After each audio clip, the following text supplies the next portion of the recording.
इन आंखों को जब भी श्री कृष्ण का दीदार होता है, दिन कोई भी हो, हमारे लिए जन्माष्टमी का त्योहार होता है।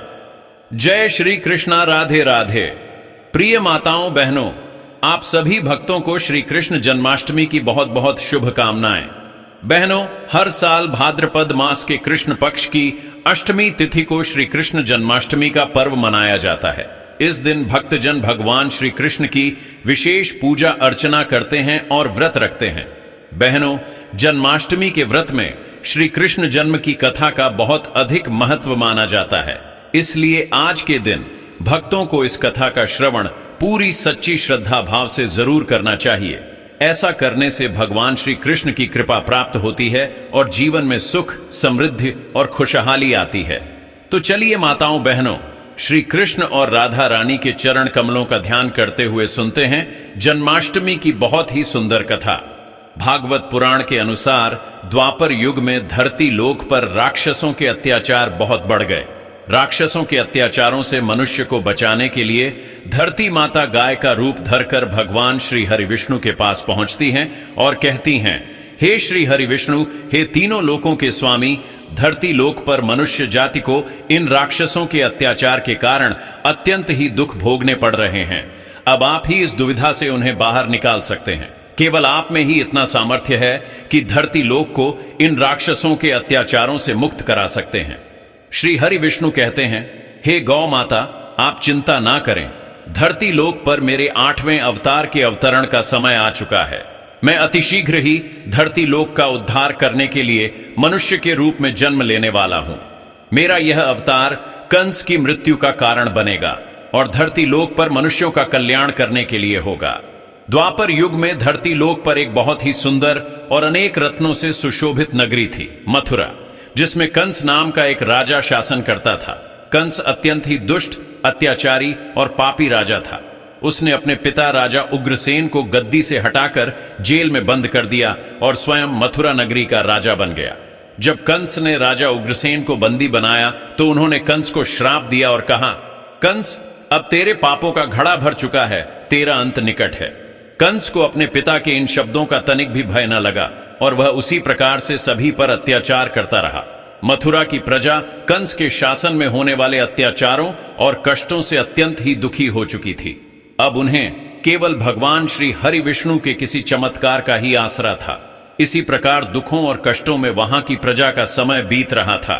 अब देवकी विवाह योग्य हो चुकी थी। महल में देवकी के विवाह की तैयारियां चल रही थीं। देवकी उग्रसेन के छोटे भाई देवक की सबसे छोटी कन्या थीं।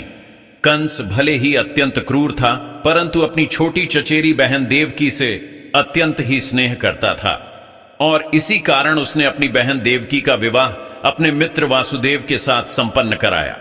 जब विवाह संपन्न हुआ तो कंस वासुदेव से कहता है, हे वासुदेव, मैं अपनी बहन देवकी से अत्यंत ही स्नेह करता हूं, इसलिए उसे मैं स्वयं रथ हाँक कर उसके ससुराल तक छोड़कर आऊंगा। देवकी के पिता देवक उसे बहुत सारा धन धान्य आदि देकर विदा करते हैं और कंस अपनी बहन देवकी और वासुदेव को उनके राज्य तक विदा के लिए निकल पड़ता है।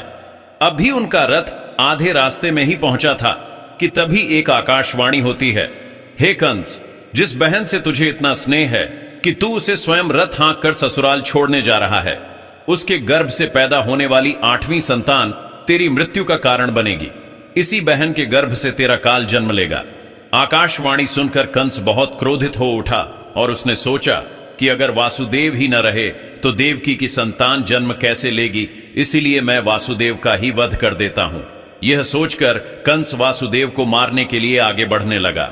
तब देवकी ने अपने पति के प्राणों की रक्षा के लिए अपने भाई कंस से कहा कि वह उनके पति को न मारे। उनकी जो भी संतान जन्म लेगी उन्हें वह कंस को सौंप देगी। कंस ने अपनी बहन के मोह में उसकी बात मानकर वासुदेव को मारा नहीं, लेकिन आकाशवाणी के भय से देवकी और वासुदेव को कारागार में बंद कर दिया। अब बहनों, कृष्ण जन्म की आगे की कथा सुने। देवकी मैया वासुदेव जी से कहती हैं, हे नाथ, मेरे कारण आपको इस कारागृह में रहना पड़ रहा है। अगर आपका विवाह मुझसे नहीं होता तो आपको इतना कष्ट, इतनी पीड़ा नहीं झेलनी पड़ती। वासुदेव जी कहते हैं, हे प्रिय, मैं तुम्हें पत्नी रूप में पाकर अत्यंत ही प्रसन्न हूं। तुम देखना, ईश्वर की कृपा से हमें बहुत ही जल्दी इस कंस के अत्याचारों से मुक्ति मिलेगी और कंस को उसके दुष्ट कर्मों का फल भी जरूर मिलेगा। देवकी और वासुदेव कारागृह में अत्यंत ही दुख भोग रहे थे। इसी प्रकार समय बीता और कारागार में देवकी ने एक एक करके 7 बच्चों को जन्म दिया। लेकिन जैसे ही देवकी की संतान जन्म लेती, कंस कारावास में आता और उसे देवकी और वासुदेव के सामने ही मार देता।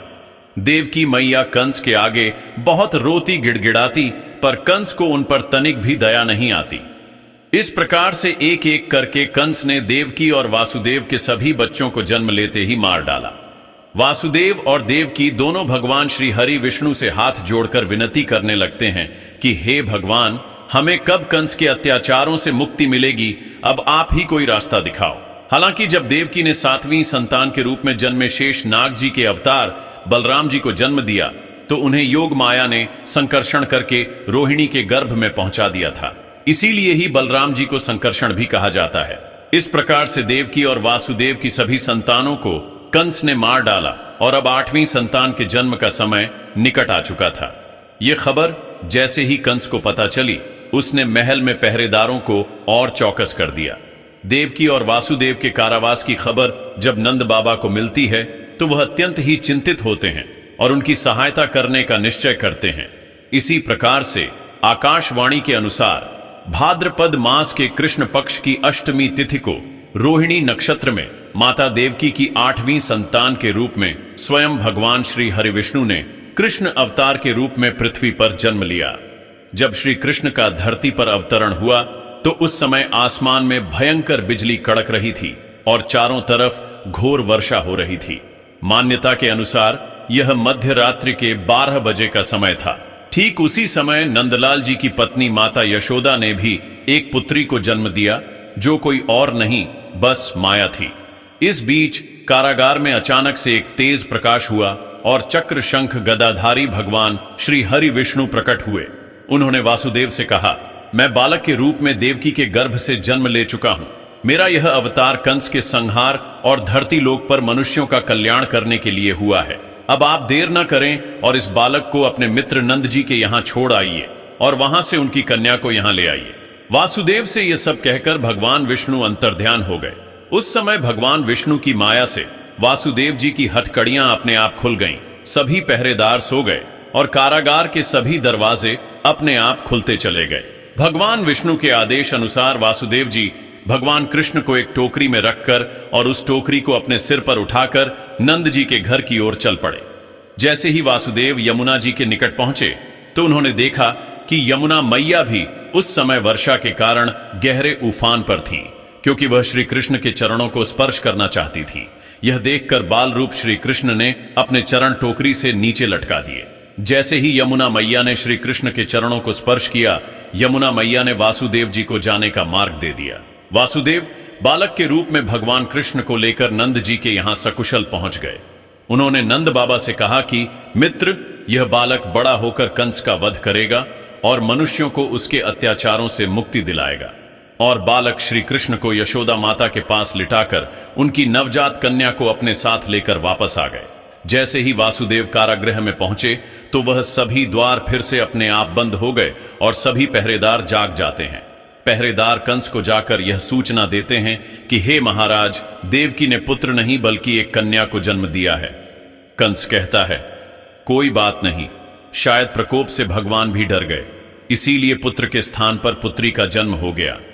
पर कंस को देवकी की 8वीं संतान से अत्यंत ही भय था, इसलिए उसने उस कन्या को भी मारने का निश्चय कर लिया। वह तत्काल कारागार में कन्या की हत्या करने के लिए आया और उस कन्या को देवकी माता से छीनकर पृथ्वी पर पटकने का प्रयास करने लगा। लेकिन वह कन्या कंस के हाथों से छूटकर आसमान की ओर जाने लगी और कहने लगी, हे मूर्ख कंस, मुझे मारकर तुझे कोई लाभ नहीं मिलेगा। तुझे मारने वाला तो कब का जन्म ले चुका है और वह गोकुल पहुंच गया है। अब तुझे जल्द ही तेरे पापों का दंड मिलेगा। माता यशोदा की वह कन्या कोई और नहीं, स्वयं योग माया थी। अब तो कंस ने कृष्ण को मारने के लिए अनेक दैत्यों को नंदगांव भेजा, लेकिन श्री कृष्ण ने उन सभी दैत्यों का वध करके उन्हें मुक्ति दी। गोकुल में इन अद्भुत लीलाओं के कारण कृष्ण सबके लाडले बन गए। नंद बाबा और यशोदा मैया ने उन्हें बड़े ही स्नेह, प्रेम और लाड़ प्यार से पाला। बाल्यकाल में ही उन्होंने गोवर्धन पर्वत उठाकर इंद्र के अभिमान को दूर किया, गोपियों के साथ रास रचाया और सबको भक्ति का आनंद दिया। जब समय आया तो मथुरा के अखाड़े में मल्ल युद्ध के बहाने कृष्ण और बलराम को बुलाया गया। वहां उन्होंने कुवलयापीड़ नामक हाथी और चाणू जैसे पहलवानों का वध किया। अंततः श्री कृष्ण ने अपने मामा कंस को सभा में ही मार गिराया और मथुरा के लोगों को उसके आतंक से मुक्त किया। कंस के बाद उन्होंने कंस के पिता और मथुरा के असली राजा उग्रसेन को पुनः राजगद्दी पर बैठाया। इस प्रकार श्री कृष्ण ने जन्म से लेकर युवावस्था तक अनेक दैत्यों का वध करके धर्म की रक्षा और अधर्म का विनाश किया। बहनों, श्री कृष्ण जन्म की कथा समाप्त। प्रेम से बोलिए बांके बिहारी लाल की जय, श्री हरि कृष्ण की जय, राधा रानी की जय।